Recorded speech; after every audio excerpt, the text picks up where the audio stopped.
I think there are a couple of similarities. You have the manifesto. In this case, in New Zealand, it was much shorter. It was 73 pages. In Breivik's case, it was over 1,600 pages.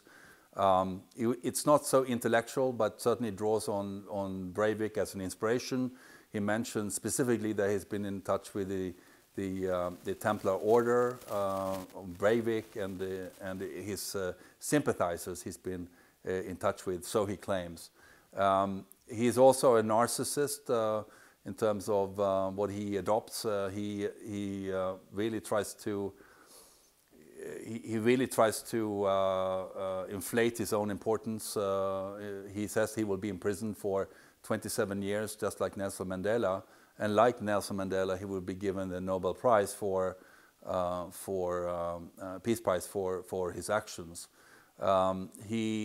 There's a sort of a similar way in which it reacts against what he terms the white genocide from mass migration. And that's a theme also that Breivik has. So there are similarities.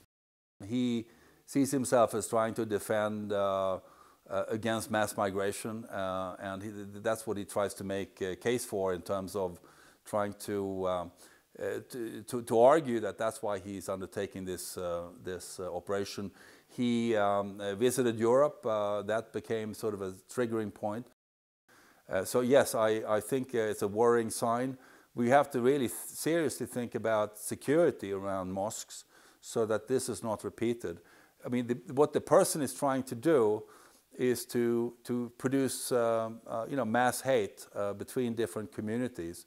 He's trying to sow division. He's trying to create polarization between societies and within societies.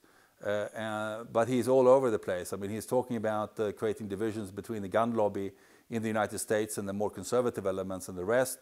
He's talking about Turkey and Erdogan and NATO, and he wants them out of NATO.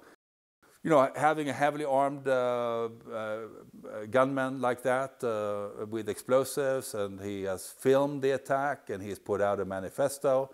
I mean, that creates a lot of ripple effect. And if you look also in terms of the casualty rate of this is a horrific attack against a nation that is not really used to having terrorism attacks. It's a very safe nation, very little terrorism or even crime, and therefore it's a worrying element that this has